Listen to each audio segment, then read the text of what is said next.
Sujas bulletin में आपका स्वागत है। मैं हूं आपके साथ अभिलाषा गर्ग। एक नजर हेडलाइंस पर। मुख्यमंत्री ने एनजीओ और सिविल सोसाइटी प्रतिनिधियों से किया बजट पूर्व संवाद। स्वास्थ्य, खाद्य सुरक्षा, सामाजिक कल्याण जैसे मुद्दों पर हुई चर्चा। मुख्यमंत्री का छात्राओं से बजट पूर्व संवाद, कहा विकसित भारत के संकल्प के केंद्र में है नारी शक्ति। डबल इंजन सरकार ने महिला सशक्तिकरण को जीवन के हर चरण से जोड़ा।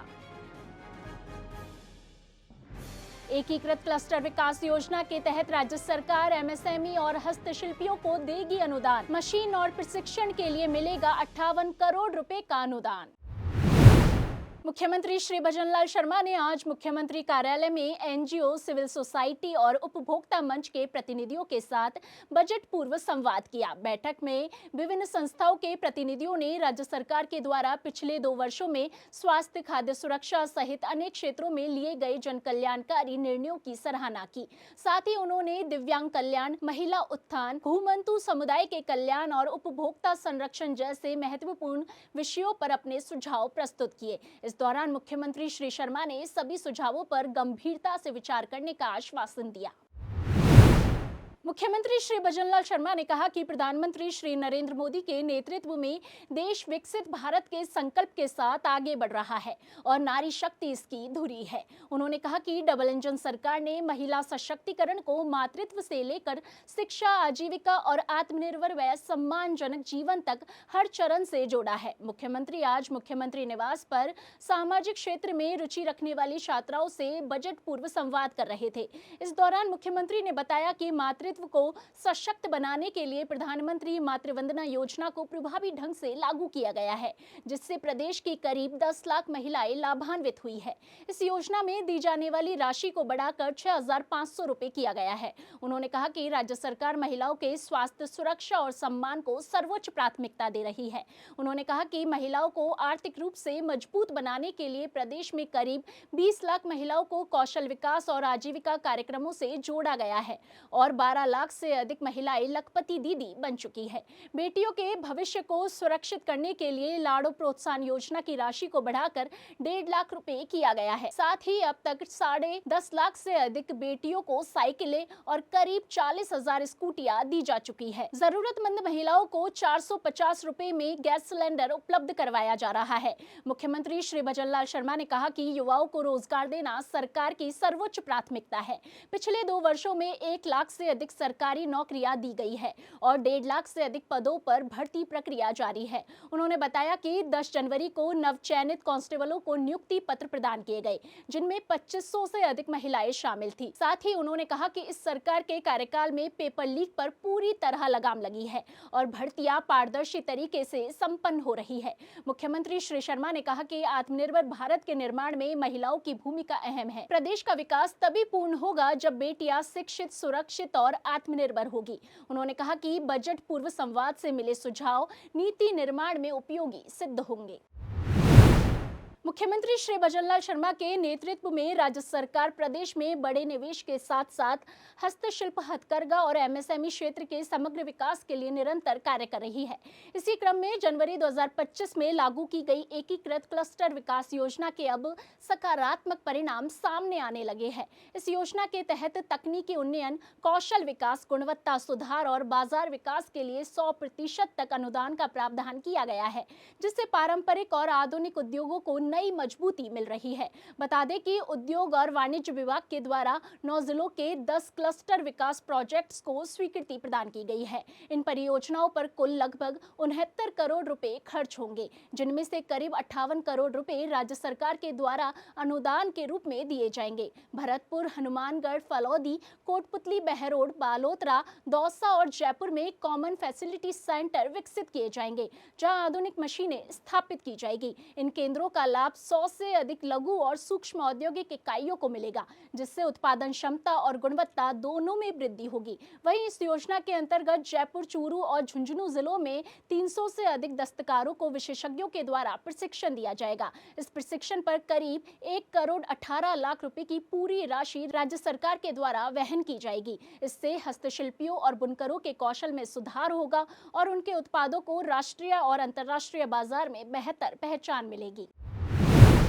वहीं इसी क्रम में नीमराना और बहरोड में इंजीनियरिंग फैब्रिकेशन इकाइयों के लिए CNC press brake, fibre laser cutting और सीएनसी प्लाज्मा मशीनों से युक्त कॉमन फैसिलिटी सेंटर स्थापित किए जाएंगे। बालोतरा, जसोल और बिथुजा में टेक्सटाइल प्रोसेसिंग इकाइयों के लिए वाटर जेट लूम्स और वार्पिंग मशीनें लगाई जाएगी, जिससे कच्चे माल के लिए अन्य राज्यों पर निर्भरता समाप्त होगी। इसी तरह दौसा और भरतपुर में पत्थर के नक्काशे और स्टोन प्रोसेसिंग के लिए आधुनिक मशीनें स्थापित की जाएगी। वहीं जयपुर में होम फर्निशिंग उत्पादों के लिए आधुनिक मशीनों से युक्त केंद्र विकसित होगा, जबकि हनुमानगढ़ में कृषि उपकरण निर्माण से जुड़ी इकाइयों को लेजर कटिंग और सीएनसी तकनीक का लाभ मिलेगा। फलोदी में सोनामुखी प्रसंस्करण इकाइयों के लिए स्वचालित प्रोसेस चैन और एग्रो वेस्ट ब्रिकेटिंग सिस्टम लगाया जाएगा, जिससे अपशिष्ट में कमी आएगी और उत्पादन बढ़ेगा। उद्योग एवं वाणिज्य आयुक्त श्री सुरेश कुमार ओला ने कहा कि राज्य सरकार द्वारा एमएसएमई और हस्तशिल्प क्षेत्र को दिए जा रहे अनुदान और सहयोग से उत्पादों की गुणवत्ता और उत्पादन में वृद्धि होगी। इससे न केवल प्रदेश के उत्पादों को देश विदेश में नई पहचान मिलेगी, बल्कि एमएसएमई इकाइयों की आय बढ़ेगी और रोजगार के नए अवसरों का सृजन होगा। माननीय मुख्यमंत्री श्री भजनलाल जी शर्मा के नेतृत्व में integrated cluster development scheme Rajasthan सरकार के द्वारा अप्रूव की गई थी और इसी स्कीम के तहत हाल ही में हमने 10 इंटीग्रेटेड क्लस्टर डेवलपमेंट के प्रोजेक्ट्स अप्रूव किए, जिसमें हमारी यूनिट्स को लगभग 58 करोड़ रुपए का अनुदान दिया जाएगा। उदाहरण के तौर पर मैं आपको बताना चाहूँगा कि हनुमानगढ़ में हमने एग्रीकल्चर इम्प्लीमेंट्स के क्लस्टर को अप्रूवल दिया है। अब तक से पहले ये लोग पंजाब पे निर्भर थे, वहाँ से इक्विपमेंट्स बनवाते थे, और इस क्लस्टर के अप्रूवल के बाद में यहाँ पर मशीनरी इनको मिलेगी और उन्हीं मशीनरी पार्ट्स का उत्पादन सस्ते दामों पर उपलब्ध हो सकेगा। इसका फ़ायदा हमारी एमएसएमई को मिलेगा और इन हाउस हमारे प्रोडक्शन को बढ़ावा मिलेगा। दूसरी ओर हम बालोतरा में टेक्सटाइल की बात करें तो वहाँ के क्लस्टर में सरकार के द्वारा उनको 10 करोड़ रुपए के प्रोजेक्ट का अनुमोदन किया गया है और उससे जो कच्चा माल वो पहले दूसरे राज्य से जैसे गुजरात, एमपी, अन्य स्टेट से तैयार करवा रहे थे, वो बालोतरा में तैयार किया जाएगा और इसमें 20 से 30% की जो लागत होती है वो हमारे उद्यमियों की कम होगी। तो इस स्कीम में हम पूरे प्रदेश भर में प्रोजेक्ट्स अप्रूव कर रहे हैं और हमारा ये टारगेट है कि आने वाले समय में ऐसे मल्टीपल क्लस्टर्स का अनुमोदन किया जाएगा, जिससे हमारी एमएसएमई को बढ़ावा मिलेगा, साथ ही साथ हमारे जो छोटे उद्यमी हैं उनके मार्जिन्स में भी बढ़ोतरी होगी।